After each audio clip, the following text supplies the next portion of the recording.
Welcome to the Municipality of Thames Center regular meeting, June 27th, 2022 at 5 p.m.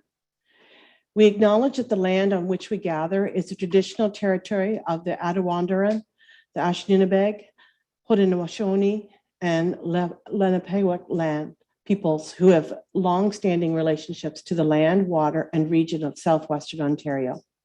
The local First Nation communities of this area include Chippewas of the Thames First Nation, Oneida Nation of the Thames First Nation, and Munsee Delaware Nation. This building is on land within the areas of Treaty 21 and 29 and the London Township Treaty 6. We value the significant contributions, both in the past and the present, of local and regional First Nations of Turtle Island. We acknowledge that the historic and ongoing injustices that Indigenous peoples endure in Canada, and we affirm our commitment to honoring Indigenous voices, nations, and cultures, and moving forward in the spirit of reconciliation and respect. I now call this meeting to order at 5:01 p.m. Are there any additions to the agenda?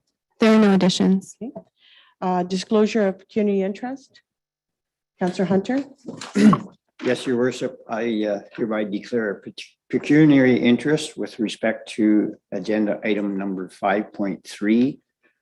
Item title, consent application B8-22 and zoning bylaw amendment application Z13-22 on council agenda dated Monday, June 27th, 2022. And my reason for the declaration is I'm an adjoining property owner. Okay, thank you. Any announcements? Hearing or seeing none, we're going to move into our public meeting planning. So council, we're adjourning our regular meeting and we're going to reconvene as a public meeting under the Planning Act. Moved by Councillor Hunter, seconded by Deputy Mayor Elliott. All in favor? So moved.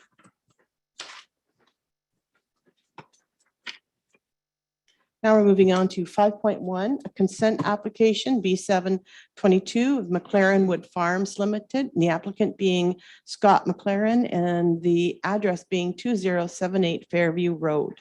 And I'm looking for, oh, look at that. We have a different face on the screen. Alana, welcome. And whenever you're ready, go ahead and give us an overview of this application. Thank you, Your Worship. So the purpose of this consent application is to facilitate the disposal of a dwelling surplus to a farming operation as a result of farm consolidation.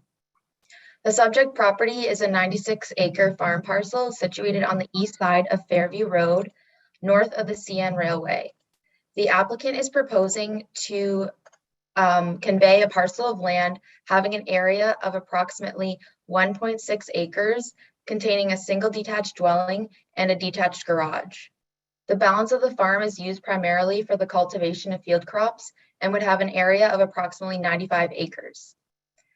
These lands were previously subject to application for consent B20-20, which also sought to facilitate the disposal of the dwelling surplus of the farming operation. Although that application was granted conditionally by the municipality, the consent lapsed as conditions of consent were not fulfilled within 1 year. The applicant is therefore reapplying as originally requested.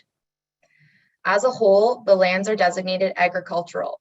The lands proposed to be conveyed are zoned agricultural, and through the passing of bylaw 43-2022, the balance of the farm is zoned the site-specific A-45 zone and the Environmental Protection EP zone.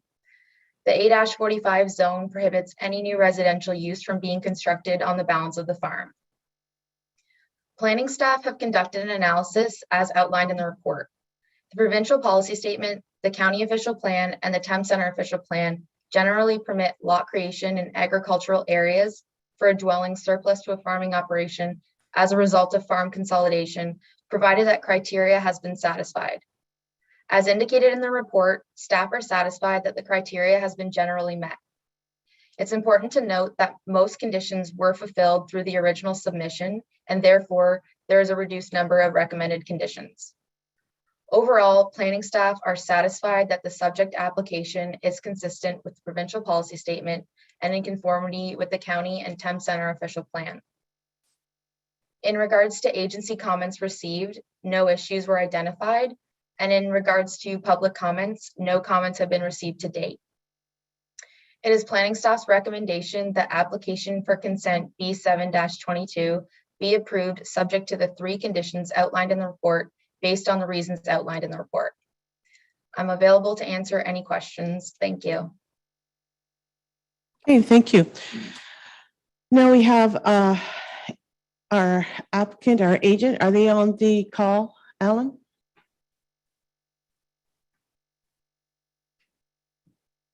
No, Your Worship.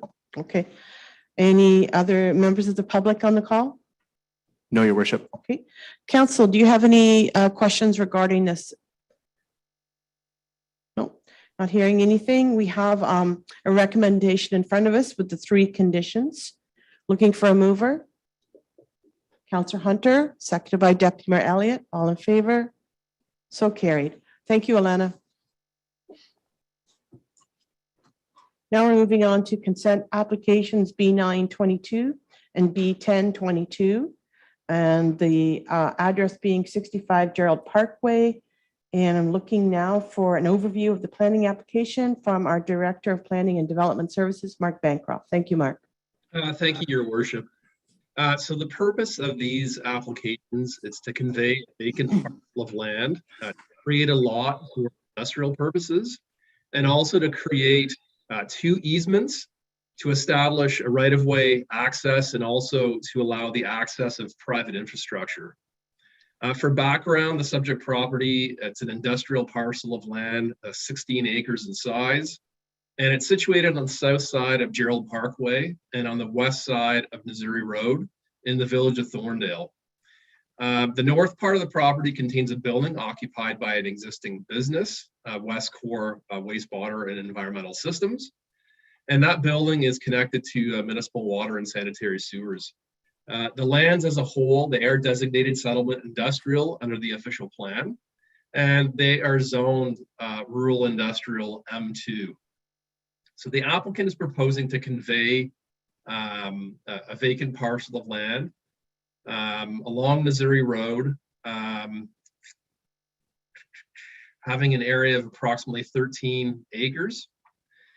And this property would be used for future industrial purposes. The balance of the property, of the lands, it would have an area of 3 acres in size, and it contains the existing building. Access for the subject lands is currently off Gerald Parkway. The applicant is also proposing to create a right-of-way easement across the depth of the lands to be retained in favor of the lands to be conveyed in order to allow for legal access from Gerald Parkway as opposed to Missouri Road. And also to create an easement across the entire length of the lands to be conveyed in favor of the lands to be retained to allow for the maintenance and access of a private storm sewer.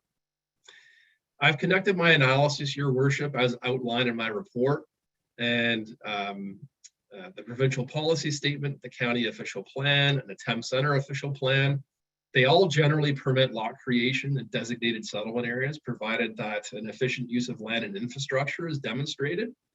And given that this property is situated in Thorndale, it's designated for industrial purposes, and the lands to be conveyed would be subject to full municipal services, I'm satisfied that this proposal would conform to that policy direction. Also, under the Thames Center official plan, there's criteria that needs to be satisfied when considering severances. And I'm satisfied that this proposal meets the evaluation criteria, or it's capable of meeting it through either the conditions of consent or through the site plan approval process, which will be required once the lands being conveyed are developed for industrial purposes. Also, under the provincial policy statement and the county official plan, they do permit consents for legal or technical matters, including easements. And the same, the Thames Center official plan also echoes that point, provided that the consent won't result in the creation of a new lot. And certainly that wouldn't be compromised based on what is being proposed here. So in all, I'm satisfied, your worship, that this proposal is consistent with provincial policy and in conformity with the county and Thames Centre official plans. During the agency circulation process of this application, our Director of Public Works has noted that full municipal services are required to be extended to the property as a condition of consent. So that will be for the lands to be conveyed. The other matter that was identified was through the county engineer. He is requesting a widening dedication measured 18 meters from the center line of construction of County Road 27 or Missouri Road across the severed and retained parcels to the County of Middlesex for the purposes of road widening if the right-of-way is not already to that width. And secondly, the county engineer is requesting the dedication of a 0.3 meter reserve across the frontage of the severed parcel in order to restrict access to the, to limit access to the proposed access easement. So that way there wouldn't be any driveway access out onto Missouri Road. It would be through Gerald Parkway, to the north, and then traveling south across the proposed easement onto the lands to be conveyed. There were no other issues identified during the agency circulation. In terms of public comments, there were no comments received from the public. And so it's my recommendation, your worship, the application for consent B9-22 be approved, subject to the 9 conditions noted in my report and also based on the reasons outlined in my report. And then lastly, that application for consent B10-22 be approved, subject to the 3 conditions noted in my report and also based on the reasons outlined in my report. That's my submission, your worship. I'm here to answer any questions. Thank you. Thank you. And now, do we have, Alan, do we have the agent or the applicant here? Yes, your worship. We have Stuart Finlander. Okay, thank you.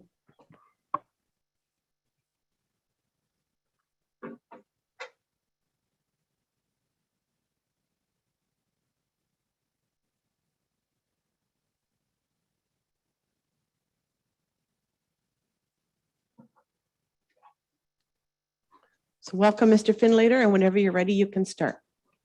Thank you, your worship, members of council. I don't have anything further to add. I think Mr. Bancroft has covered it off quite well, and I would just ask the council to support his 2 recommendations. Thank you. Okay, thank you. Do we have any members from the public here, Alan? No, your worship. Okay. Council, any questions for either Mr. Finlater or Mr. Bancroft? Hearing or seeing none, then we have a recommendation in front of us that the application for B9-2022, or sorry, B9-22, with the 7 recommendations. The conditions are listed. So looking for a mover, Deputy Mayor Elliott, seconded by Councillor Hunter. All in favor? And then we're moving on to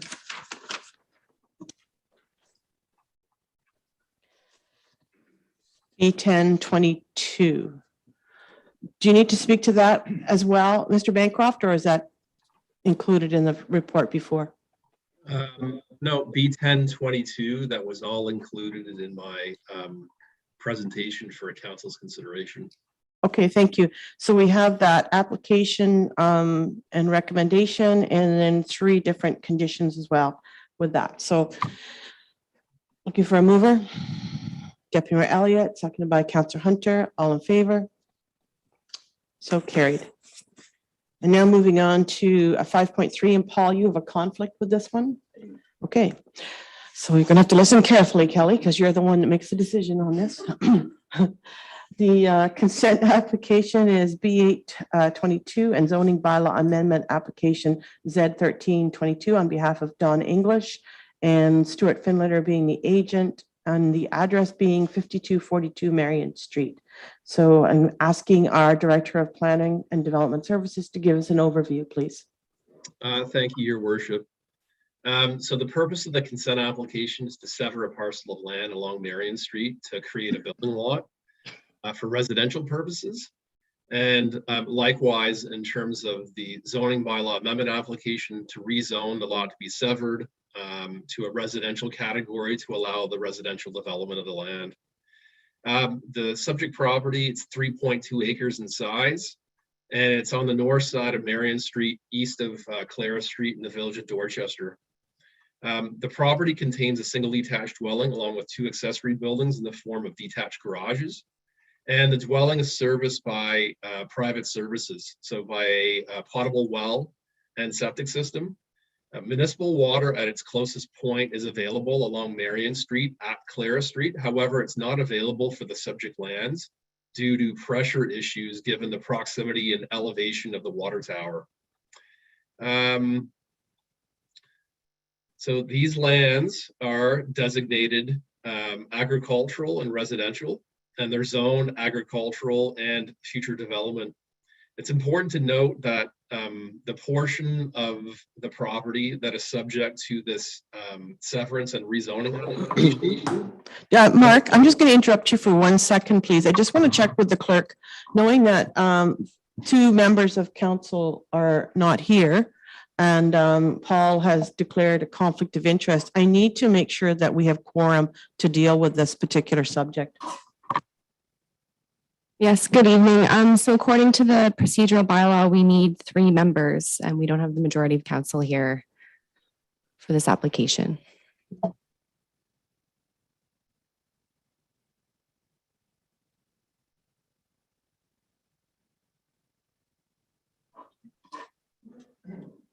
So we're just going to wait for the clerk to advise us on our next steps. So we'll just be a second.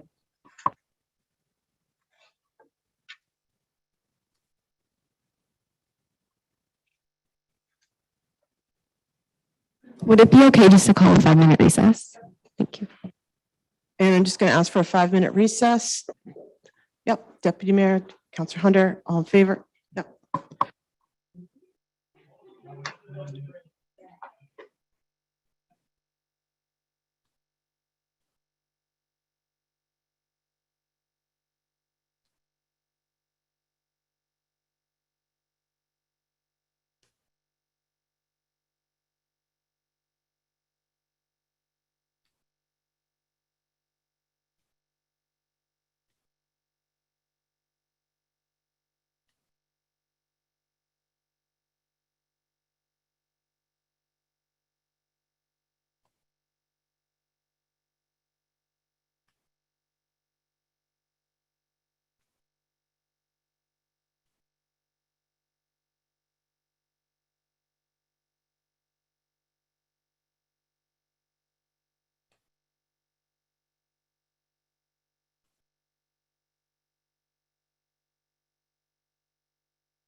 So anybody that just joined us, we just had a 5-minute recess to clarify some procedural bylaws. And I'm going to let CEO Henry explain to anybody that's watching what just happened, and then we're going to continue on. Thank you, Your Worship. Good evening, Council. It notes in the Municipal Act that if there's not a quorum of members for a meeting because of the inability to participate, the Municipal Conflict of Interest Act makes the remaining number of members at the meeting a quorum. And in this case, the remaining number must not be less than 2, and that is what we have. So please carry on. Thank you. And where were we? Mark, I think we are right in the middle of your diatribe, but if you want to start again, you go right ahead. Okay, thank you, Your Worship. So what we have before us is an application for consent and rezoning for land situated on Marion Street, just east of Clara Street. And what is being proposed is a residential building lot, which would also require a zoning bylaw amendment to which the applicant has applied for.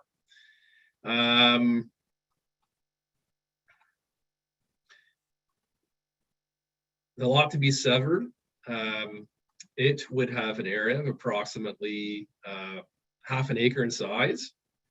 And that property contains one of the detached garages. But ultimately, the applicant intends on constructing a future single detached dwelling on that property. The lands to be retained, which is the balance of the property, not subject to the severance, it contains an existing dwelling along with the other detached garage. And that property would have an area just over 2.5 acres in size. I've connected my analysis, Your Worship, and the provincial policy statement, the county official plan, and the municipal official plan. They all provide policy direction to encourage intensification in settlement areas, provided that the development is compatible with the surrounding area and it represents an orderly and an efficient use of land. So this proposal would be consistent with that policy direction, considering the lands are situated in the village of Dorchester. Also, under the official plan, it provides criteria that needs to be considered when dealing with severances. And I'm satisfied that most of the criteria has been met, although because of the size of the existing detached garage, which is to be retained on the lot to be severed, it could pose some challenges for constructing a dwelling, and also to be able to accommodate a septic system while meeting the requirements under the zoning bylaw and the Ontario Building Code. So if the applicant would like to retain that detached garage, it would be appropriate for the applicant to be required to provide a site plan showing the proposed lot along with the future building envelope that would accommodate the dwelling. Also where the well and a septic envelope would be placed on the property. And that would be all subject to a soils assessment to demonstrate that private servicing could be accommodated on these lands.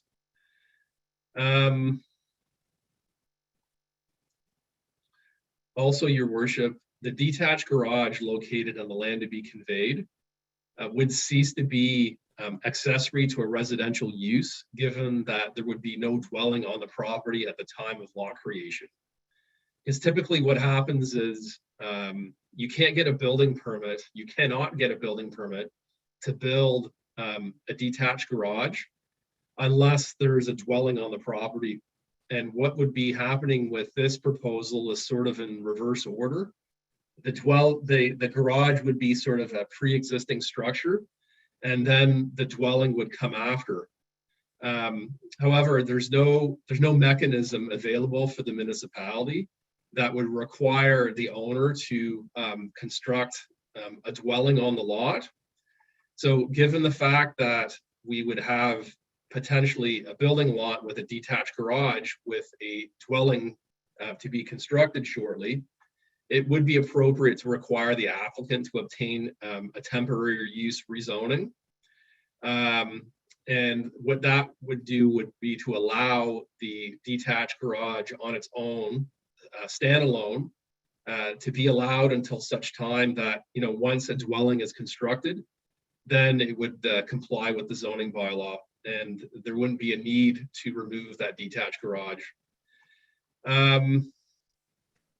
As it pertains to the zoning bylaw amendment, there's criteria under the official plan which should be considered. And I'm satisfied that the criteria has been met in dealing with the adequacy of the site to accommodate private servicing. As a condition of consent, it would be appropriate to require the applicant to retain a qualified professional to undertake a soils investigation to confirm the adequacy of private servicing for the site. Also, the lot to be severed would be capable of meeting the zoning requirements that are being requested. And also, like I said before, it would be appropriate to also require temporary use rezoning to allow that detached garage to remain. And then once that new dwelling is constructed, the detached garage would be capable of zoning conformity. So in all, Your Worship, I am satisfied that this proposal is consistent with the provincial policy statement. It's in conformity with the county official plan, as well as the Thames Centre official plan.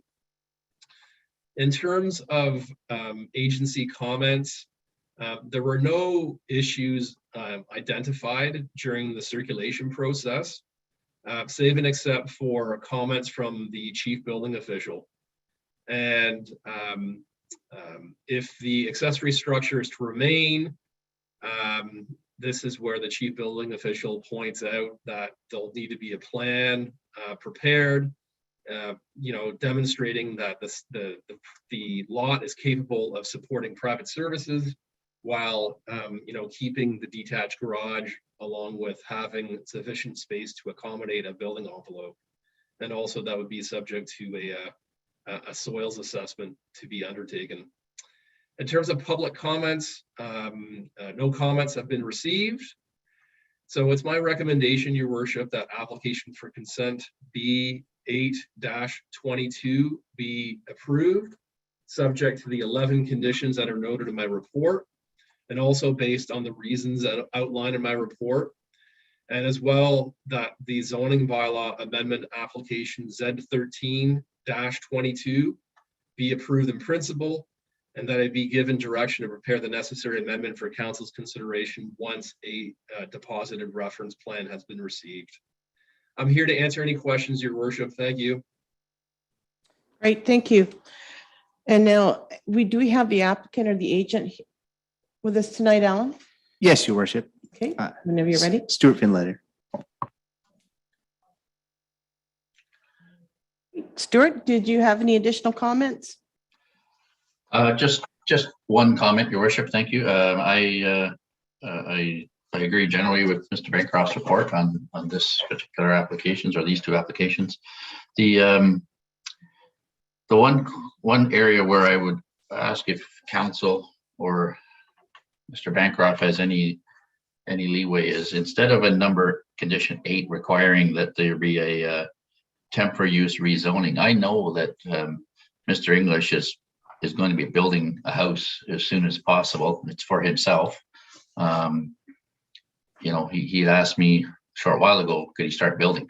And I said, no, you have to wait until this applications are dealt with and approved. And so I'm just wondering if there's any possibility of changing the wording in that, instead of having him apply for a temporary rezoning, if it can be worded such that subject to him applying for it and receiving a building permit for the new dwelling, and not stamp the deeds until he's done that, because I know he really wants to get going, and I just think another zoning application and so on is just going to delay things even further. But I had a brief discussion with Mr. Bancroft this afternoon, but I just wonder if that's a possibility. Other than that, I'm satisfied with the recommendations, Your Worship. Okay, so just to be clear, we're talking about the zoning application tonight would have to be a different zoning application to start building. Is that the way I'm reading this?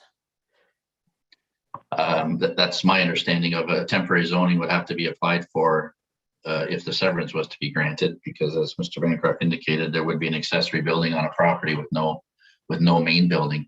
I guess my only point is that I know that the building permit application will be on your desk, you know, immediately if the applications are granted with conditions attached. And I just wonder if that satisfies Mr. Bancroft's concern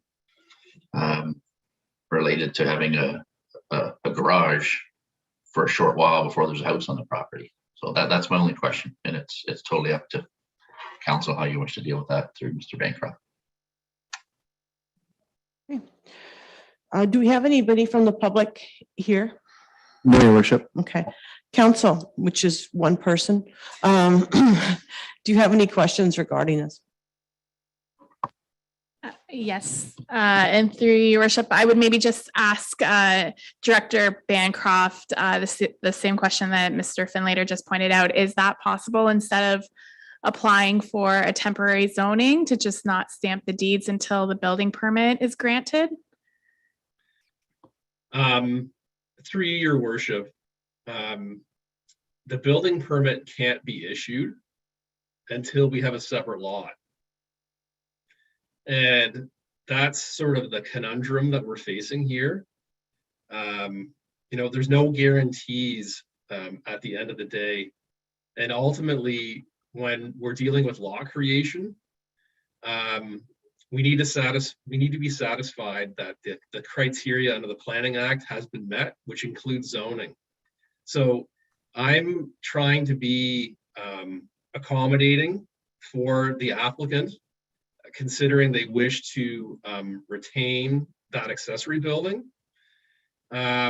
This may be a moot point at the end of the day, because the applicant may not be able to retain that accessory building if you know, we figure out that you know, through the applicant, through their qualified person that they hire, that the property is not big enough to accommodate, you know, a building envelope, a sewage envelope, while at the same time retaining that large accessory building. So this discussion could be a moot point at the end of the day, like I indicated. I would much prefer the approach the way it's written in the report in terms of requirement for temporary use rezoning.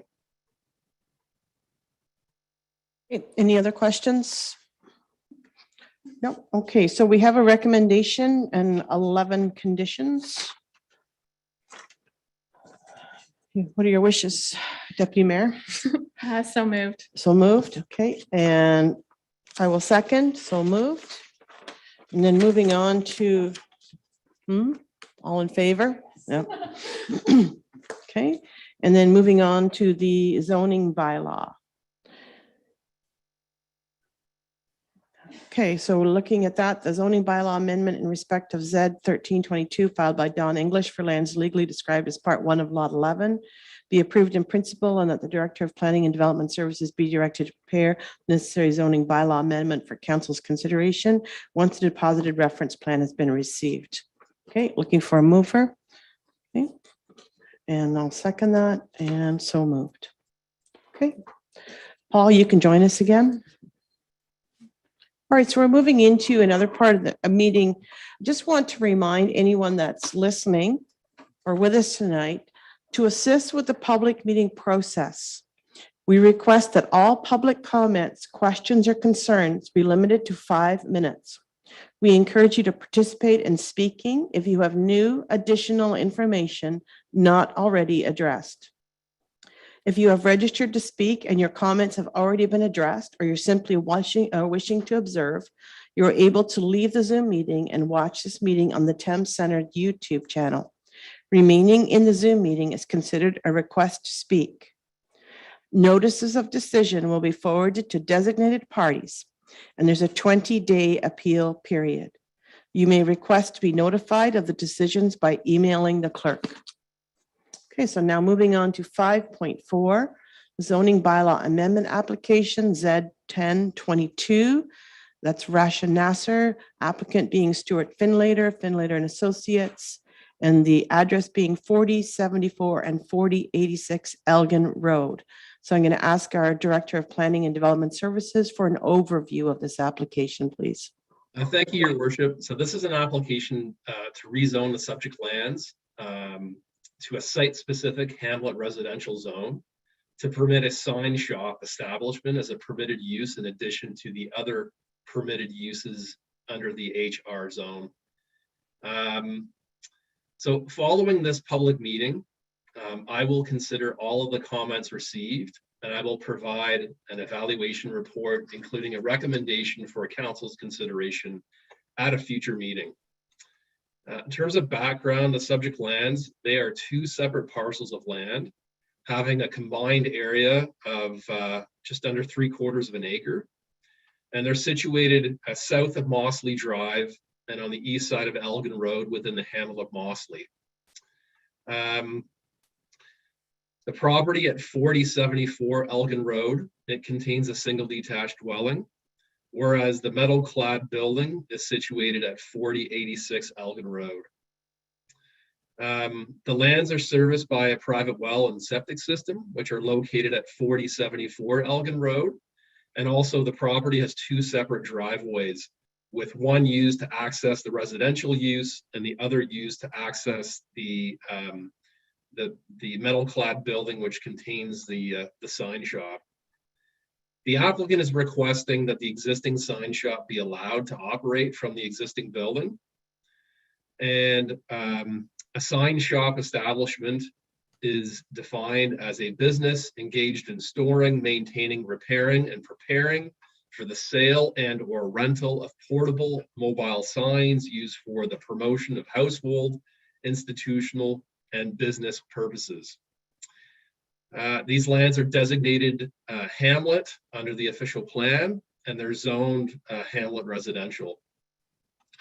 My report, Your Worship, it does provide an outline of the existing policy framework relative to the provincial policy statement and the county official plan, which generally supports a range of opportunities and uses within settlement areas, including designated hamlets.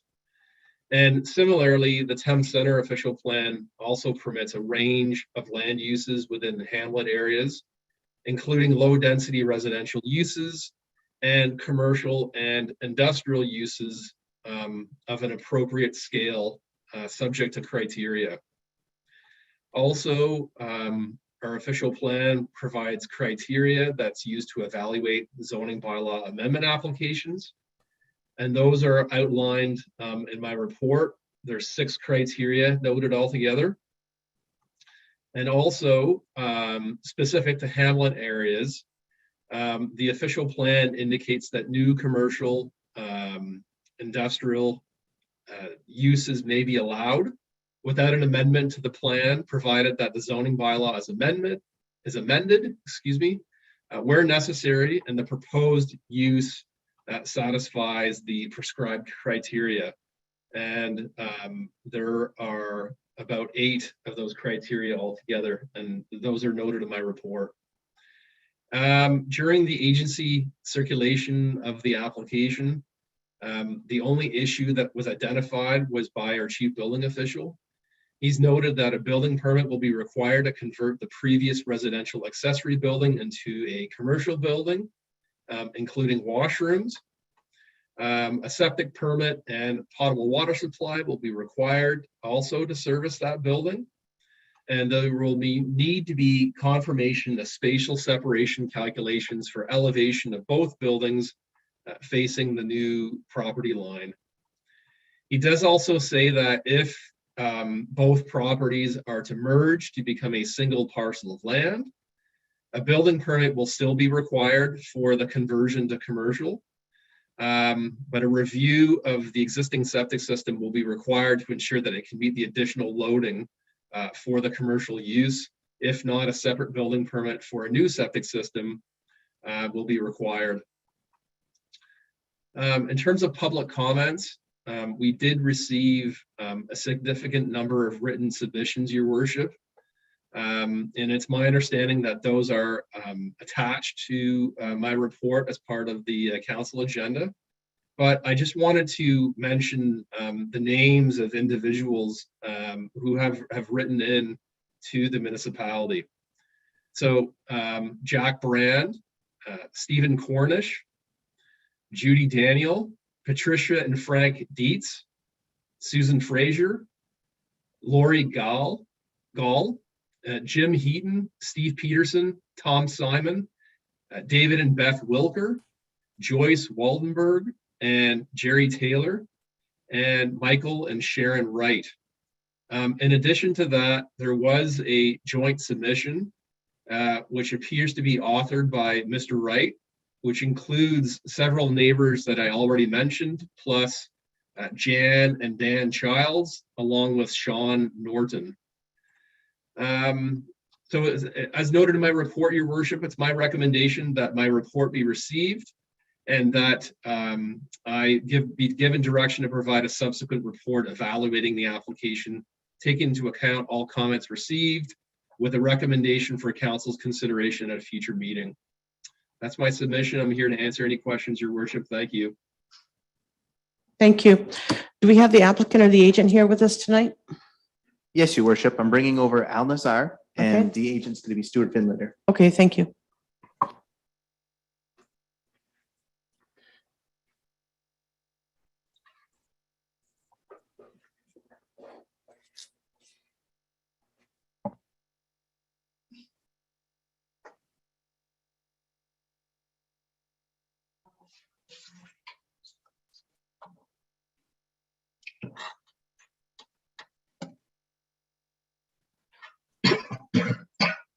Hello. Good evening, Mr. Nazar, and again, Mr. Finlater. Whenever you're ready, if you have any additional comments, please feel free to offer them. Well, Your Worship, I've reviewed all of the letters that have been submitted by the members of the public. And, I think a lot of those issues that are raised are not particularly valid, in my opinion.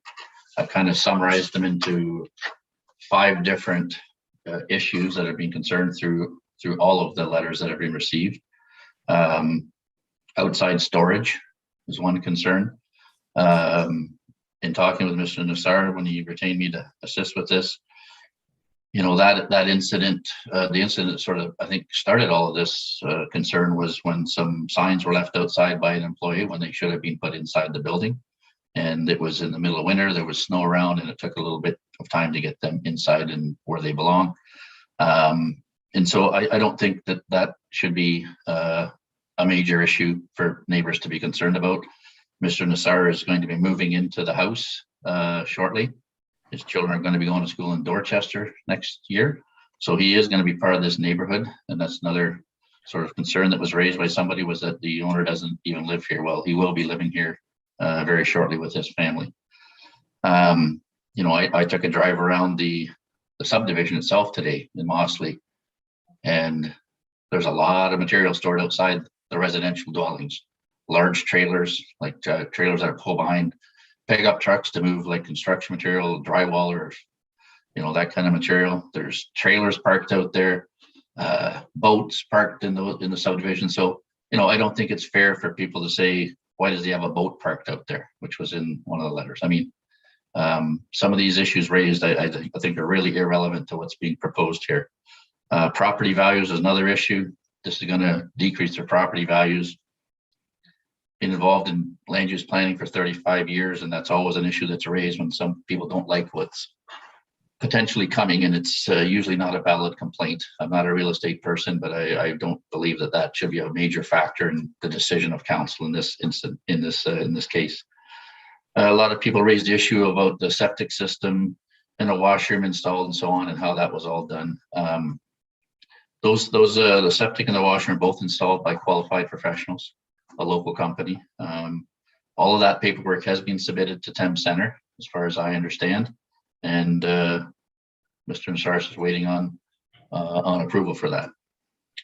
Another issue that seems to be common through about all of the letters is noise and fumes and traffic.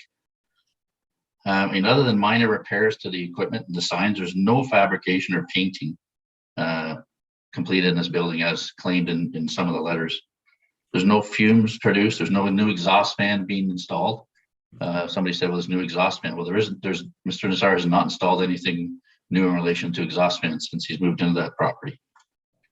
There's no welders or grinders on this property as claimed in one of the letters. There was a small window added to the second floor. There's a loft inside the building. Small window added to let some light in during the day. And there was a complaint about light pollution at night. Again, if somebody built a 2-story house there, they could have a roll windows across the back with lights on, and you couldn't tell people they can't put their lights on in their own house. So again, I think that's a non-issue. As far as the number of people that work there, there's a total of 3 employees on this property, and only one of them is there for the day. That's the administrative assistant. The other 2 employees come in the morning in their own personal vehicles. They gather their letters and the signs that they're going to be working on throughout the day, and they leave. And they come back at the end of the day, drop off the business vehicles, and they get their own vehicles and they go home. So the traffic generated by this small business is negligent. It's on a county arterial road, which is designed to carry heavy traffic. And this small business operation is certainly not going to cause any more issues than what's there now. The business has 3 vehicles, 2 cars and a pickup truck that are parked at that site. If you drive around the subdivision, some of those houses have more vehicles in the driveways than what this business has. So again, I don't think that should be considered a valid issue on why this small business should not be allowed to operate here. If there was issues with traffic, the county engineer would have commented on. The county engineer from Middlesex County had no comment on the application. So I can only assume that he doesn't have any concerns. One of the others had talked about groundwater impact and about municipal drains. I'm not really sure what that's just trying to imply given the nature of the operation here. They got various size letters stored in building. They got some signs, they pick them up and they leave. There's 0 impact on groundwater drainage from this business. The septic system was installed properly by professional, as was the toilet and the wash basin. So those are done properly, and that paperwork's being submitted. As for the drainage superintendent didn't provide any comments, so I would assume again that he had no concerns about that. So majority of the issues that are raised, I don't see how they're valid for this small operation. There's other issues raised where it's a London-based business. The dead trees would need to be removed by somebody behind the building. The building is an unacceptable visual condition. It will destroy the community. This small business with 3 people is going to destroy the community. Not sure how that's possible.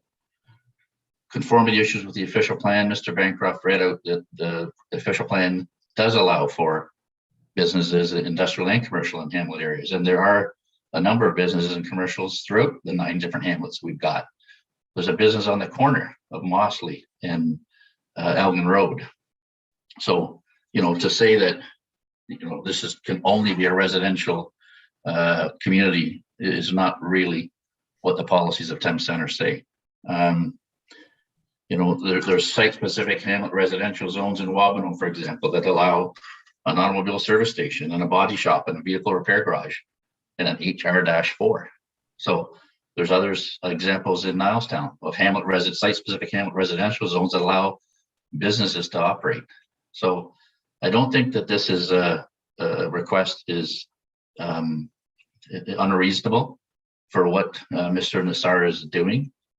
He's prepared to work with the community, whatever it takes. We think we've addressed or can address any of the concerns that are raised.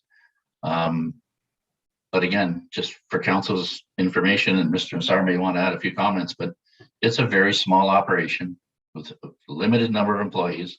The zoning request is specifically for this use only. It can't be changed to a automobile garage or anything like that without a specific rezoning. The only use that would be allowed in that particular building is the one that we applied for, which is what is going on right now. It's not open 24/7. It's limited hours of operation. And, I think that it's a reasonable request. It will employ some people in this business, and it's in an area that I think is appropriate for the scale and size of this operation. So I would ask council, and when Mr. Bancroft comes back, whenever he finalizes his report, to approve the zoning request. And again, and Mr. Nassar may correct me, but my understanding is it is one property at this point in time, not two, for whatever that's worth. So I'll leave it at that, and I'll turn it back to you, Your Worship, unless I'm not sure if Mr. Nassar has any comments or not, but I'll turn it back to you, Your Worship. Thank you. Thank you, Mr. Finlater. Mr. Nassar, would you like to add any additional comments? Honestly, Mr. Stewart pretty much gave all the details. Like he mentioned, we are part of the community, and we are planning on moving there, and my daughters are moving into South Dorchester Public School next year. And whatever we need to do to make this work, we would be more than happy to do so. That's pretty much it. I'm open to any questions or concerns, so whatever I can do. Thank you. Okay, thank you. All right, at this time, Ellen, do we have any of the public wanting to make any comments? Yes, Your Worship. Will just be one moment. Okay, thank you.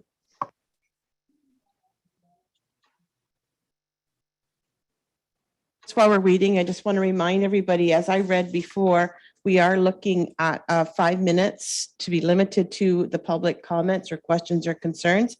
And what we try to do is not make them repetitive. So if somebody has already commented on something, then either refrain from doing so or move on to something that's different. Thank you. So, Your Worship, I have Chantel Crockett coming in. Chantel, welcome. Thank you, Your Worship. This evening, I will be talking about or be presenting a statement in opposition of this zoning bylaw amendment. Your Worship, Mayor Warwick, Deputy Mayor Elliott, and respected Councillor Hunter. I'm Chantel Crockett, a lifelong resident of Thames Center, currently residing in Mossley. This evening, I'll be representing myself, Rob Nauta, who sends his regrets, and the residents of Mossley in opposition of the application for zoning bylaw amendment Z10-22 at 4074 and 4086 Elgin Road from HR Hamlet Residential to HR-1 Hamlet Residential Special. I'll begin by expressing the immense pride and sense of community we have for our progressive rural municipality. We are particularly passionate about preserving the character and historic charm that generations have enjoyed in our beloved hamlet.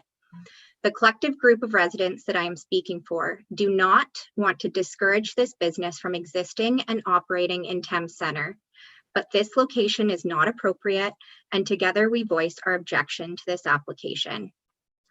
After reviewing the Thames Center official plan in preparation for this meeting, I will be concentrating on section 4, 4.1, and 4.2. However, I am aware that there are further conventions under the zoning bylaw 75-2006, Section 8, and Section 8.2. I would also like to emphasize that several letters, as were mentioned, were submitted in opposition covering an array of reasons not limited to the following: the precedents a change like this would set for the hamlets of Thames Center, pollution, particularly air, water, sewage, and noise, traffic concerns, environmental impact, unsightly curb appeal caused by irrelevant signage, parking, and waste management, particularly a dumpster out front. To continue. Section 4, Settlement Area and Land Use Policies. It is the intent of this plan to direct non-agricultural development and growth to the settlement areas Dorchester and Thorndale. Section 4.1.2, Goal 8, to ensure that development and redevelopment are compatible with existing or planned neighboring land uses. Goal 10, to preserve the historic character of settlement areas by requiring new development to complement the positive elements of existing built form. Goal 11, to minimize the negative effects of development on natural heritage features and sites of historical, geological, or architectural significance. We submit that this rezoning application goes against Thames Center official plan to direct non-agricultural growth to the settlement areas. This application is also not in any way compatible with the existing neighborhood and scale of residential development and is grossly outside the intent of preserving the character and historic nature of the hamlet of Mossley. This is an existing London business from an industrial complex location, moving to a rural setting for purposes of servicing their business in London. It neither has benefit to nor is compatible with nature and scale of existing hamlet. Section 4.2, Hamlet designation states, these areas, referring to the 9 hamlets in Thames Center, are characterized by small population bases and limited commercial and/or industrial activity that generally serves the surrounding agricultural community. Each hamlet is currently serviced by private water and sewage systems. Section 4.2.2, Goal 1, to maintain the character, scale, form, and function of existing hamlets. Goal 2, to allow the hamlets to maintain their identity as primarily residential settlement areas. Goal 5, to establish a land use pattern that ensures the proper and long-term functioning of private water and sewage systems. Goal 6, to allow the hamlets to continue to act as small-scale service center to area residents. We submit that this application for rezoning does not comply with the intent of the 4 goals listed above. As previously stated, the applicant is a London-based sign shop serving mainly, if not entirely, an urban customer base. The hamlet of Mossley is currently all hamlet residential HR designation, with the only exception being the corner lot of the old Mossley post office as GC-1 and a designated heritage site. Additionally, we submit that under current local knowledge, we cannot comment on the sewage systems in place or in planning to handle a commercial business and its employees. We are concerned with what actions have been or will be proposed for the conversion of a strictly residential water and sewage system to that which can handle a multi-employee commercial business. Lastly, the business in question is neither small scale nor does it have any attributes to servicing the area residents. In closing, I find that the information presented this evening and submitted to council ahead of the meeting strongly supports that allowing the application for zoning bylaw amendment Z10-22 will negatively affect the hamlet of Mossley and go against the terms within Thames Center's official plan.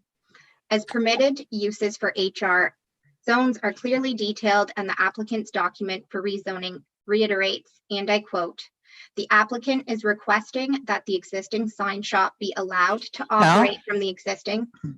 Chantel? Yes. Yeah, you're over a couple of minutes over. I let you go on because you said in closing twice. And I thought you were done and then you started again. So I'm going to have to cut you off there, but thank you very much. Thank you. Next person, Ellen.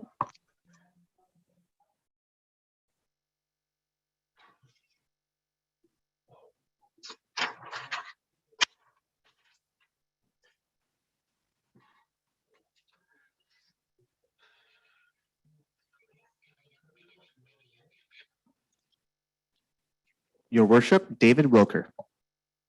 Okay, thank you.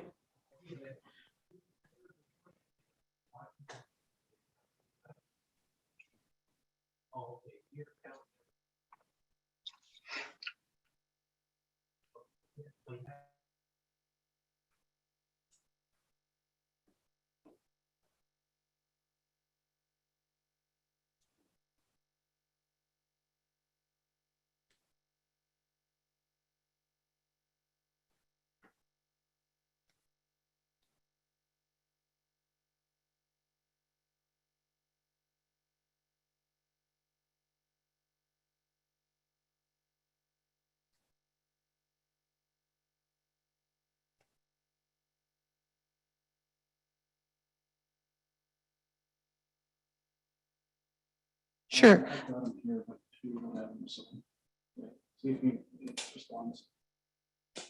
Mr. Wilker, can you hear me?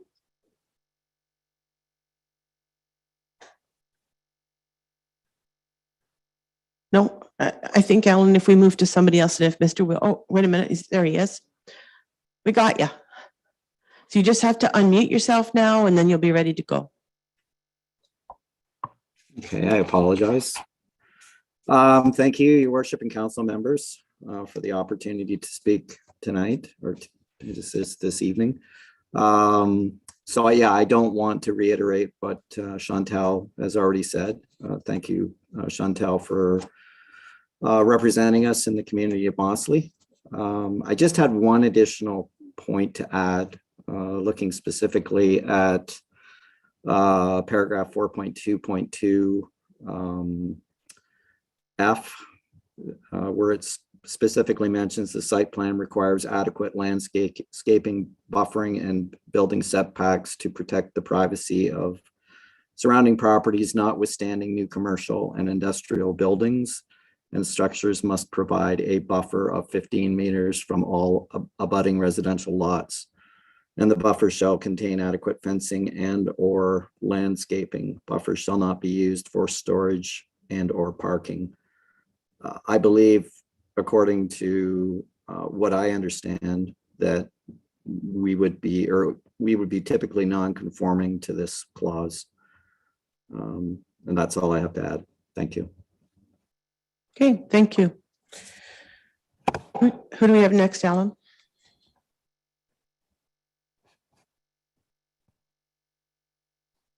Your worship, Patricia Dietz. Patricia Dietz, okay.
Hi, I'm sorry. I really don't have anything else to add.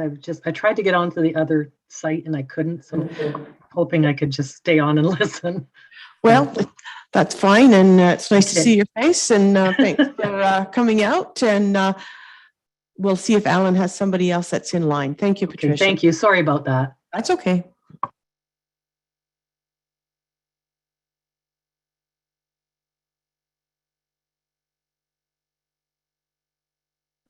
Your worship, we're bringing in Scott Desalores.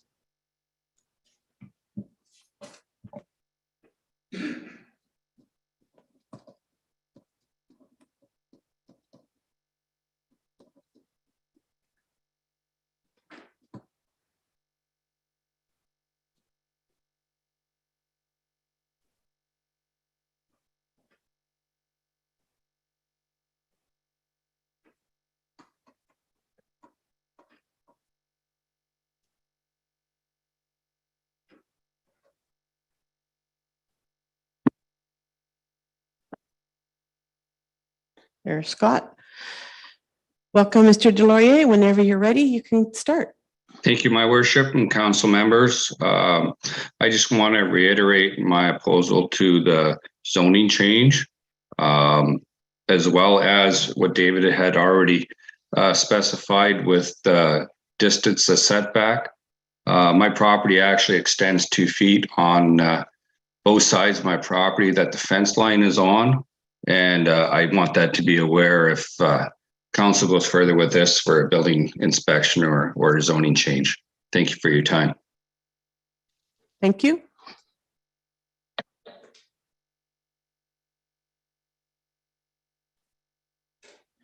Your worship, we have John Van Gale. Okay.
The entire process takes about 5 seconds. If the rest is just moved to entry.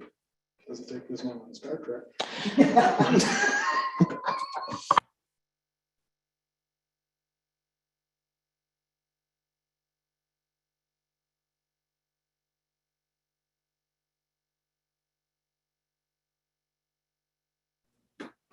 Your worship, I have extended the invitation to John Van Gale. They have not accepted it.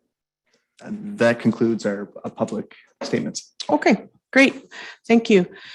So now moving on to questions by council. Council, any questions for either the applicant or for our planner? Or for Mr. Nasser? Nope. Okay. Nope. Okay, so we don't have any questions here, and we've heard everybody and both planners' reports. So there is a recommended motion in front of us, that report number PDS 3622 dated June 27th, 2022, related to the application for zoning bylaw amendment Z1022 submitted by Rasha Nassar for lands legally described as part of Lot 12, Concession 3, and designated as Part 1 on reference plan 33R5967 and Part 1 on reference plan 33R1719.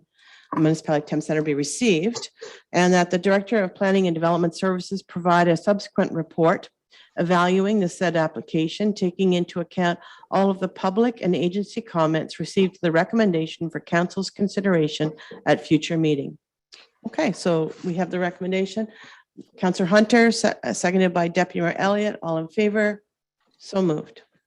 Now we're moving on to 5.5, that is the municipally initiated official plan amendment 0322 regarding the proposed settlement area readjustments for Dorchester. And I'm going to ask Mr. Bancroft to give us an overview, please. Thank you, Your Worship. So this is an application that has been initiated by the municipality to amend the official plan by considering certain lands for addition to the Dorchester settlement area in exchange for the removal of certain lands from Dorchester. Following this public meeting, a subsequent report will be prepared by staff, providing an evaluation of this proposal, along with a summary of issues identified through the public and agency consultation process, including a recommendation for council's consideration at a future meeting. In terms of background, so in the fall of 2021, the municipality commenced review of the official plan as mandated by the Planning Act. And through that process, a series of discussion papers were provided following 3 key theme areas, including housing. And through the findings of the housing discussion paper, it was concluded that the municipality has sufficient lands designated residential to satisfy its future growth needs for the next 25 years. And considering that our land supply of vacant land exceeds the anticipated demand, municipalities may permit adjustments to settlement area boundaries, subject to prescribed criteria, evaluation criteria under the provincial policy statement, provided that there's no net increase in land within settlement areas. In other words, lands cannot be added unless lands are removed that have a greater area. So the lands that are subject to this proposed amendment include candidate lands being considered for removal. And there was a map that was attached to my report, and along with the same map that was included in the notice that was circulated to the public. And sorry, I'm just going through some technical difficulties here. My computer just froze on me.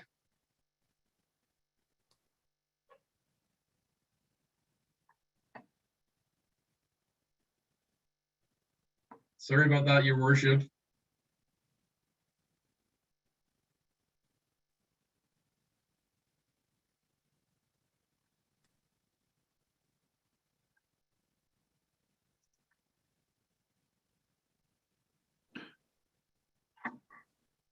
Mark, do you want to come down to chambers? Yeah, I need to restart my computer. Okay, my system is up on the file, so if you want to come here. Okay, I have a 5-minute recess while we get this technical difficulty worked out. all right, thank Councillor you. Hunter, seconded by Deputy Mayor Elliott, all in favor. So at 6:13.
Your worship. Director of Planning? Is everything good down there?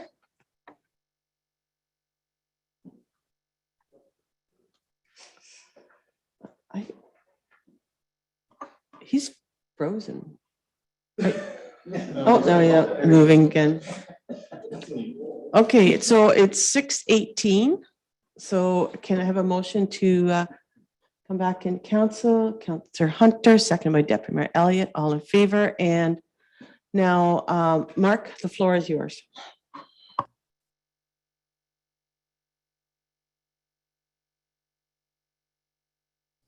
Mark, are you able to hear the mayor?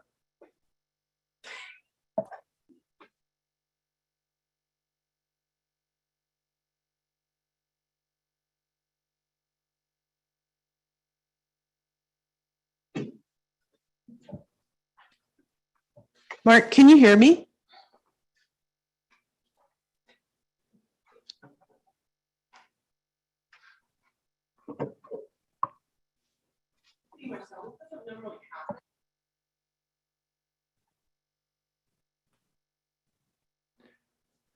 Mark?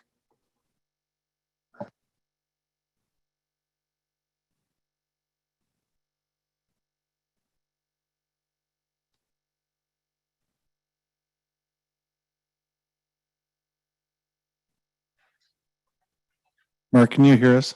Yeah, so it's on his end. I'll go with.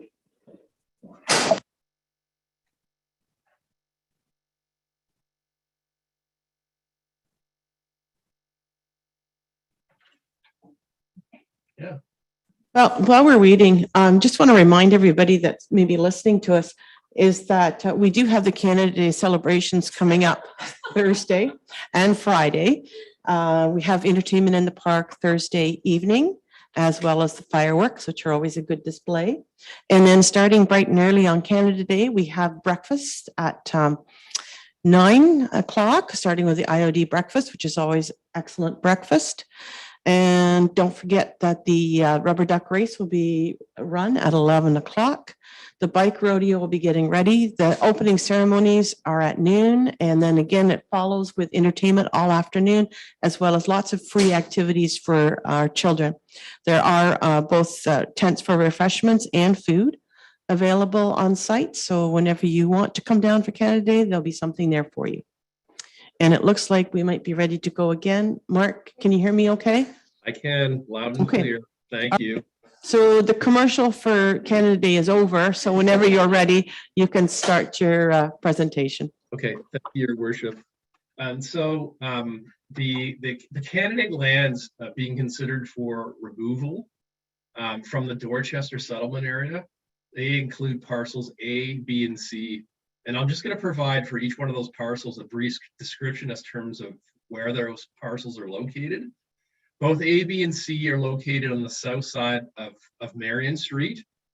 Parcel A, it's on the west side of Richmond Street and at the east end of Linwood Drive. Parcel B, 1598 Richmond Street, which is south side of Marion and the east side of Richmond Street, and also the west end of Ida Street. And then parcel C, which is 264 North Street. That property is located on the south side of Marion, east side of Clara, and at the north end of North Street. In terms of parcels being considered for addition to the Dorchester settlement area, we've got parcel 1, which is 1172 Donnybrook Drive. So that's the north side of Donnybrook Drive and the west side of Mill Road. We've got parcel 2, which is 269 Dorchester Road and 2985 Dorchester Road. Those are lands situated on the north and west sides of Dorchester Road at the curve and the east side of Mill Road. And then parcel 3 for consideration for addition, 2156 Slow Pitch Road, which is Slow Pitch City. Those lands situated at the west end of Slow Pitch Road off Elgin Road. As part of the official plan review, the property owner of parcel 2 through their engineering consultant, requested that their lands be considered to be added to the Dorchester settlement area. And also as part of that process, the owner of Slow Pitch City, they requested that their lands be considered to be added to the Dorchester settlement area to allow the conversion of their property to a seniors lifestyle modular home community with complementary amenities. So although the Dorchester settlement area contains a significant inventory of vacant land that is designated residential, most of that land is situated north of the Thames River, which requires full municipal services to be developed, which includes parcels A, B, and C, which are being considered for removal. Full municipal services are generally available south of the Thames River, while only municipal water is available on the north side. So the extension of municipal wastewater servicing north of the river would require a significant capital expenditure for constructing the necessary infrastructure, including a pumping station and a force main, along with the necessary pipes to tie into the existing collection system, which would be subject to front-end financing by the development community. So without such infrastructure, any significant residential development on the north side of the river remains on hold. And at the same time, in terms of the lands being on hold, this is nothing new, considering the need for wastewater conveyance on the north side of the Thames River in Dorchester predates the municipality of Thames Centre itself. This is something that was discussed by the former township of North Dorchester through its official plan. Going back to 1997, we had large undeveloped areas on the north side of the river, which were identified as stage 3 areas, whereas development would only be allowed on full municipal services. And considering that these areas have remained undeveloped for 25 years, the municipality through this process is exploring options in terms of whether we would consider removal of land from the settlement area and reallocation of land supply to the south side of the river that is generally more easily serviced. I should also point out, Your Worship, that subsequent to the circulation of a notice of public meeting for this proposed amendment, we have received applications for draft plan of subdivision rezoning by Auburn Developments to facilitate the development of parcels A and B subject to full municipal services. And the developer has verbally acknowledged the need to bring wastewater servicing to the north side of the river, which would need to be accommodated through front-end financing by the development community. As noted in my report, Your Worship, I do outline the applicable policy framework that needs to be considered in dealing with this circumstance. And under the provincial policy statement, municipalities may permit adjustments to settlement area boundaries, provided that A, there would be no net increase in land within settlement areas, B, the adjustment would support the municipality's ability to meet intensification and redevelopment targets. Also, item C, prime agricultural areas would need to be addressed in accordance with the prescribed criteria. And then D, the settlement area to which lands would be added is appropriately serviced and that there's sufficient reserve infrastructure capacity to service those lands. Also, Your Worship, in the consideration of an amendment of the official plan, there's a list of criteria that is noted in the official plan. And there's about a dozen or so criteria noted. And as I indicated at the commencement of my presentation, there will be an evaluation report that takes into account all of the agency and public comments received, that provides an evaluation of the applicable criteria.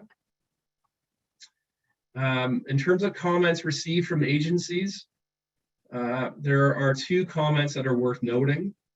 Enbridge, who is the pipeline authority for natural gas in the area, they have indicated that there's a pipeline and related easements which affect 2 of the properties.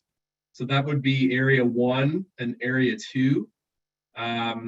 The 2 farms under consideration on the east and west side of Mill Road, north of Donnybrook Drive and north of the curve on Dorchester Road.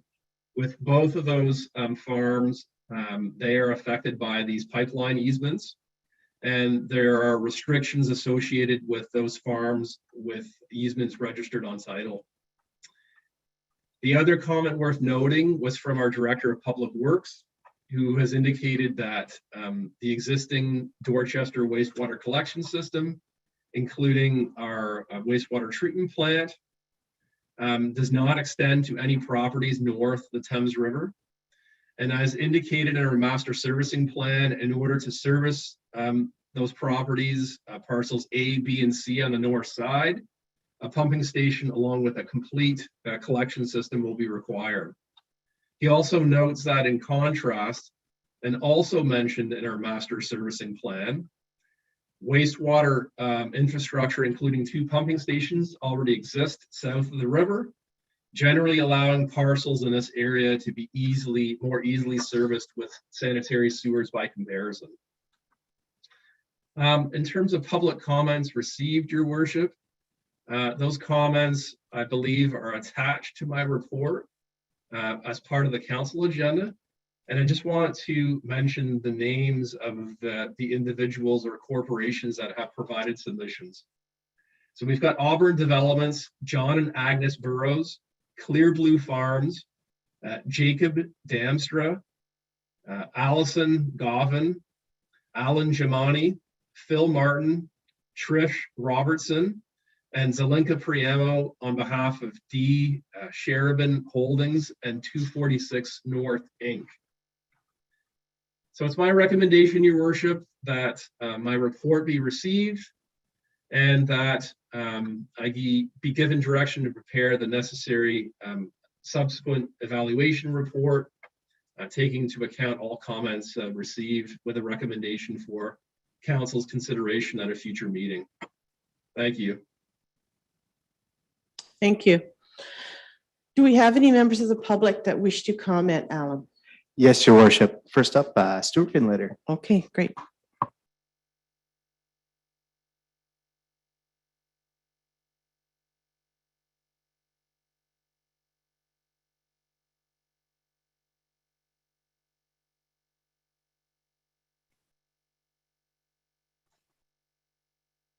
Thank you, Your Worship.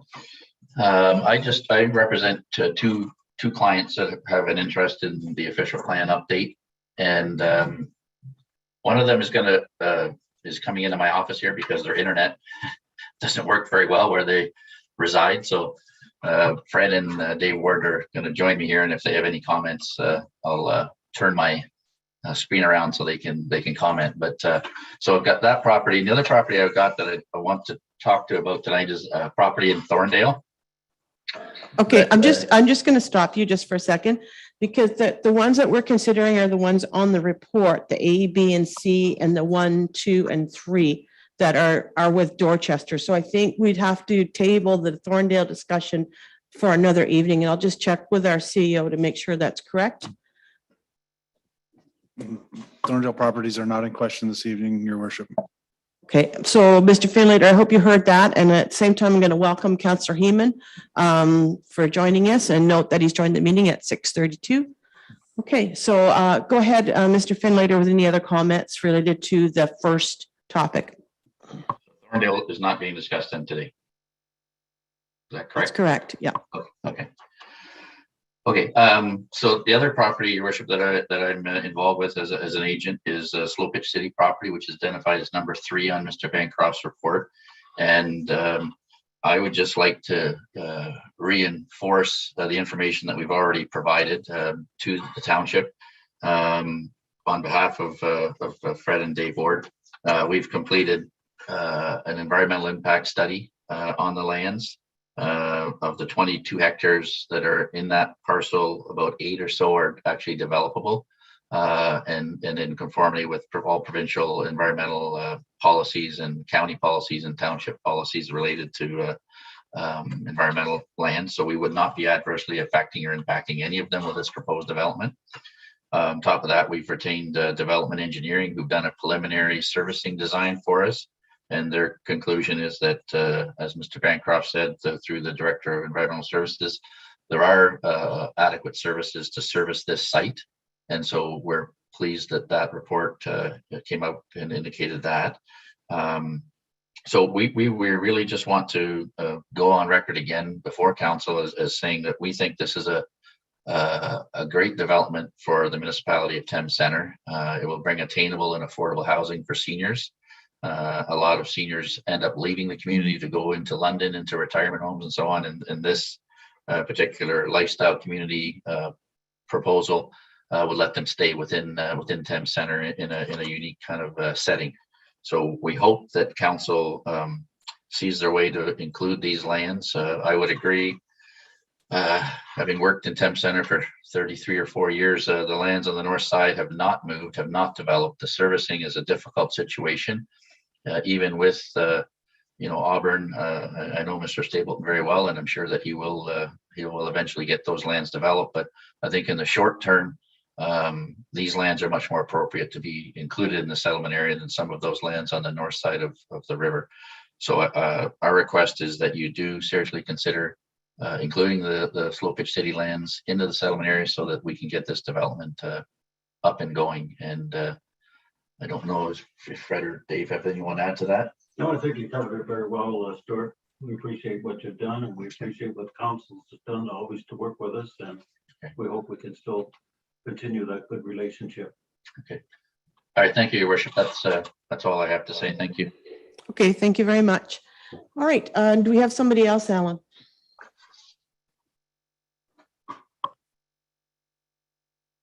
Yes, Your Worship. Your Worship, may I address the members of the public? Yes, go ahead. Okay, so everybody who's participating tonight, the act of being here is a request to speak, so you do not need to raise your hands. We will be going through everybody one by one. And the first person's up is going to be Matt Campbell. Okay.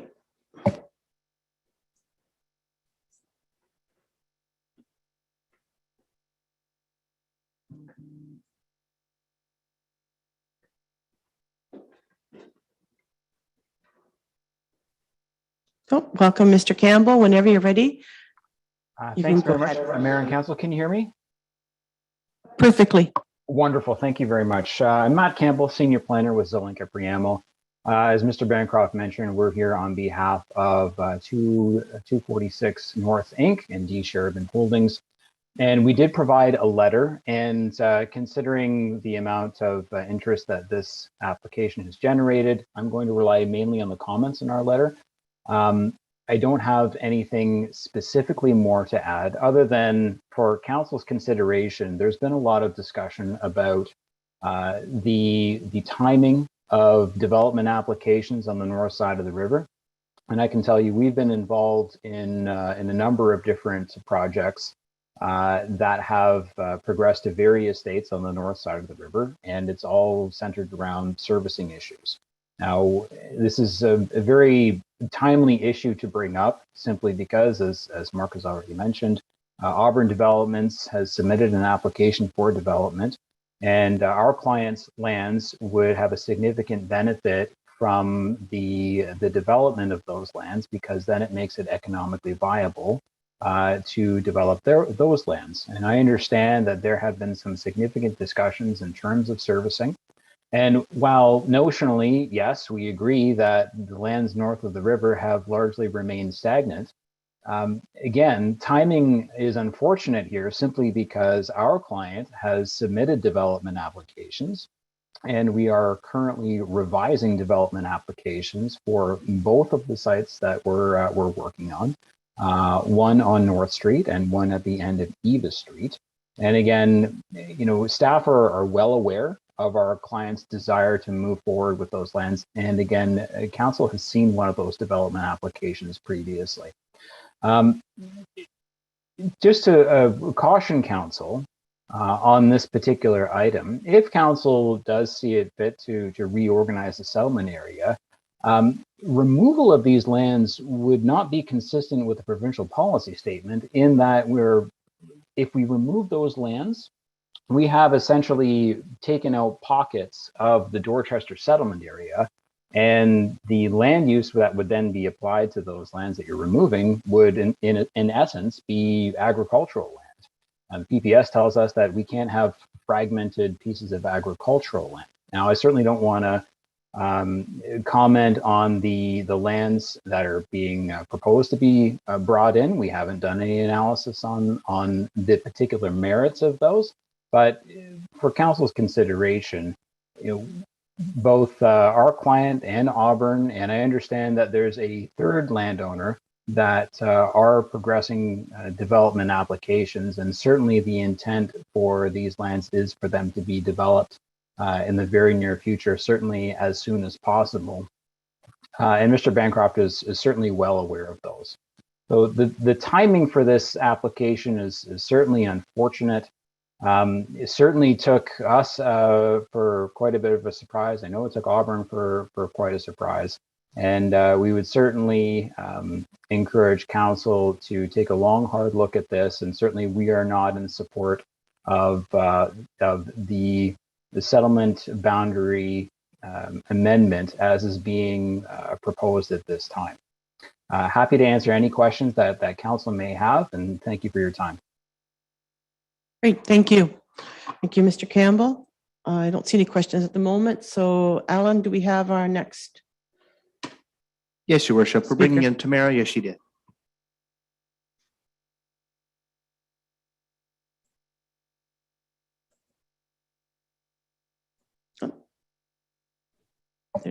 Welcome, Tamara, whenever you're ready. Thank you, Your Worship and Council. Mr. Stapleton sends his regrets, and I will be speaking on behalf of Auburn Developments this evening. Just reiterating what Mr. Bancroft and Mr. Campbell just said about our proposed lands, which are parcel A and B. There is lots of communication that has already gone on with the city as to our lands. We have sent our applications and letters for rezoning along with a plan of subdivision. And we have, over the past 2 or so years, we have gone through comprehensive analysis of the land and studies which support the PPS along with your official plan. And that is it. Thank you. Okay, thank you. And anyone else in queue?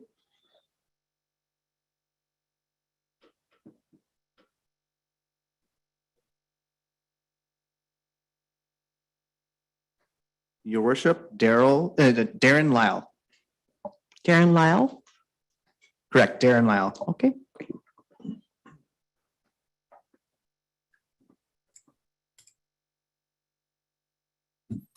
Oh. Can you hear me okay, Darren? Yes. Daryl, sorry. Yep. Go ahead whenever you're ready. Hi, thank you, Your Worship, members of council. I appreciate the opportunity to speak tonight. My name is Darren Lyle. I'm an engineer at Cyril J. DeMeyer Limited, consulting engineers, and we are the consulting engineer for Doug Terry Limited, representing them this evening. Doug Terry Limited is the owner of the property known as 83 Christie Drive, which is bisected approximately in the middle with approximately 50 acres on the north and south side of Christie Drive as it extends west to meet Harris Road. And DTL over the past number of years has been working on supporting studies on that property and is intent on filing a draft plan and zoning bylaw amendment in the coming couple months. And have been in consultation with Mark and staff at Thames Center on that project. More recently, Doug Terry Limited has purchased the property southerly adjacent to those lands, municipally known as 2648 Harris Road. So that is south of Christie Drive and on the east side of Harris Road. That property right now, that property is approximately 115 acres, give or take in size. And approximately the north 70 acres of that property is within the settlement area, and the 55 acres, again, give or take, to the south is outside of the settlement area, which is westerly adjacent to Area 1 on the planning documents and mapping prepared by Mark. We are admittedly a little bit late in the game and have not provided correspondence on DTL's behalf to Thames Center, but are using tonight as the opportunity to speak. And we would like to request consideration of the balance of the of the Harris Road property. Again, 2648 Harris Road property owned by Doug Terry Limited for inclusion within the settlement area. As Mark has alluded to earlier in his presentation, the lands are in a much better perspective or situated much better from a servicing perspective than the lands on the north side of the road. The existing pumping station infrastructure, is a regional facility that is in place and has been front-ended. So development of the balance of the Harris Road farm will utilize that infrastructure that's in place, and will recover the money that was front-ended by the developer. Again, we appreciate everybody's time and consideration tonight, and we'll correspond with staff on that further, but just wanted to communicate our requests. Thank you. Okay, thank you. Anybody else in lineup, Alan? Yes, Your Worship. We're going to have William Greason coming in by audio only. Okay.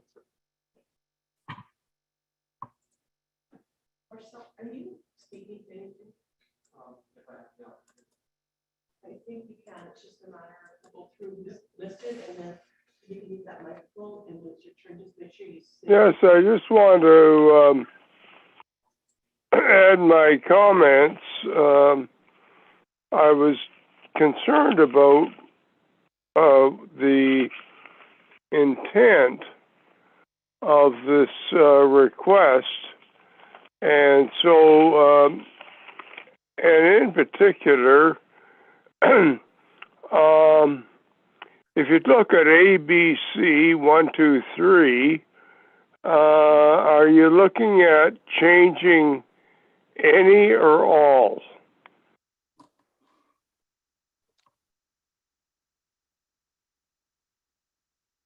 Mr. Greason, I'm just going to let Mr. Bancroft quickly answer that question for you.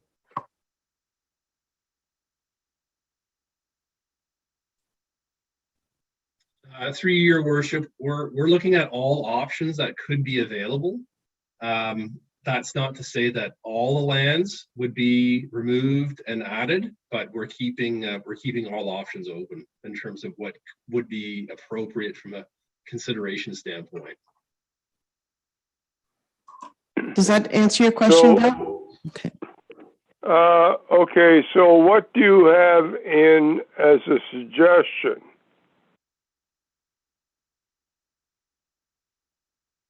I'm not sure if if we're clear on Okay, what I assume that this plan amendment was put forward by the municipality. So what do you propose to modify the ABC 1, 2, 3? Through your worship, that is something that will come about at another meeting of council when an evaluation is provided, taking into account all of the options that could be available, and taking into account comments that are received from agencies as well as the public.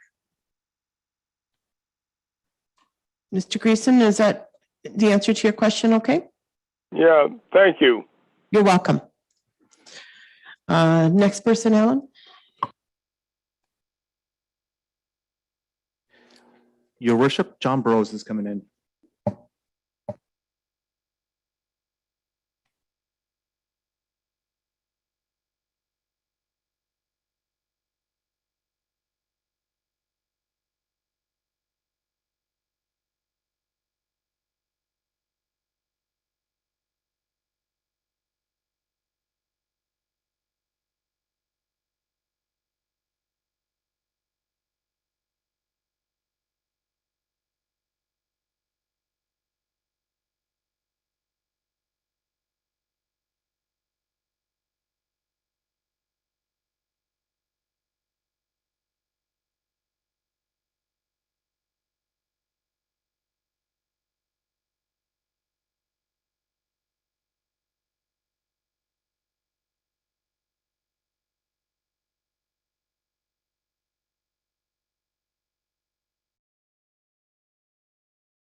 Is Mr. Burrows there, Alan?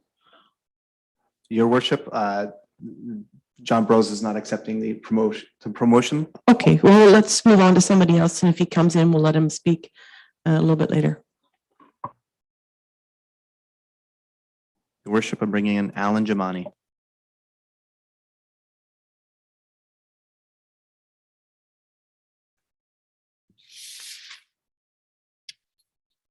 Am I online? We can hear you loud and clear. There you are. Thank you. Thank you, Your Worship, and members of the council to allow me to speak today. I represent Parcel C on the north side of the river. As I listened to Mark Bancroft's presentation today, I get the sense that the core of the issue lies in the financing of the sewage facility in the north. What I can assure the council is that over the years, many discussions have been held with various stakeholders on the north side of the river to try to come up with a solution for the sewage treatment. I think everybody that has a stake on the north side of the river are willing to contribute financially in trying to come up with a solution in conjunction with the township for the sewage issue that we've had.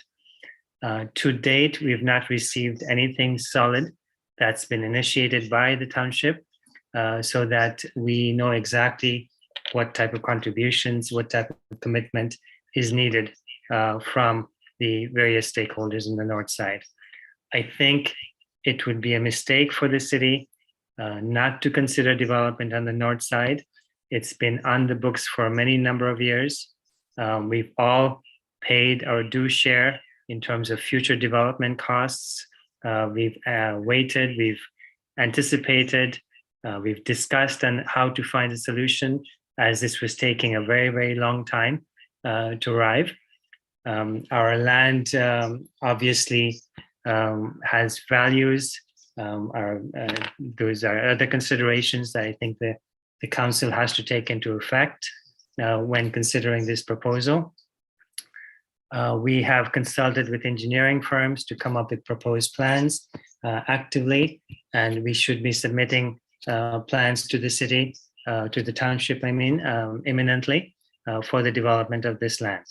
Our vision also incorporates seniors' home as well. Those have been discussions that we've had.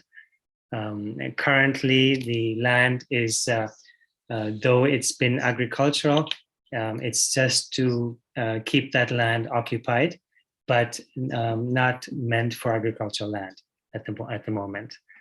I think these are the only comments I have at the moment. Thank you for the opportunity to let me speak. Great, thank you for joining us. All right, Alan, who do you have next for us? We're bringing in Kasan Rida.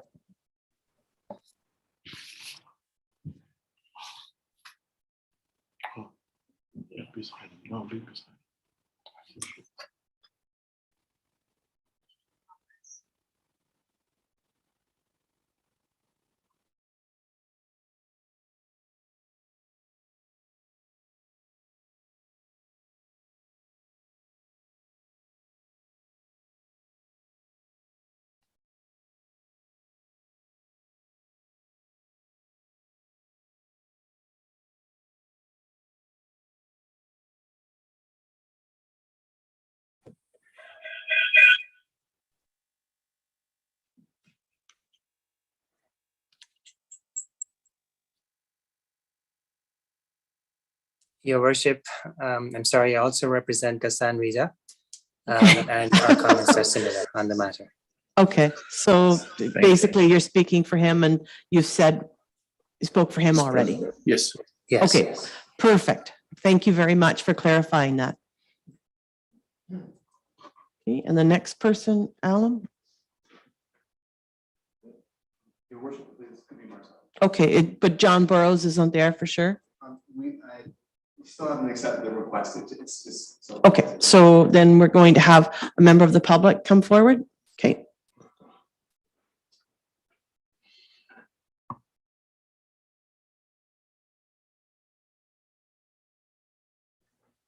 Okay, so we have a member of the public, and I'd just like you to state your name and address for the clerk, please. Marcel Meyer, 9 Jane Street. Thank you, Your Worship, and members of council. I have just a few comments that I guess, being a longtime member of Thames Centre in North Dorchester, I reflect on what's happened in the past and the fact that the lands to the north have grown into the village of Dorchester. I find it difficult to see them being taken out and put back into agriculture when they're clearly, from my perspective, a part of Dorchester. I'll preface that though with saying that I do understand why this application is in front of council, because of the south side of Dorchester, certainly with the wastewater services that are a part of that watershed, make it very conducive to being looked at. But I think the process needs to be looked at differently, and we need to wait until the lands that need to be brought into the community for housing purposes or development purposes allow that to happen and not before, because I believe the lands to the north, including the fact that the development charges have already been captured for some of those lands, make it more so to that fact. I guess I do have one question in that I don't ever recall this discussion being a public discussion before, and I'm surprised to see this as a public meeting with an application having gone forward, because I would have thought it would have required a motion of council, and I don't ever remember seeing a motion of council for this application. So I ask, who brought the motion forward, or who brought the application forward without a motion?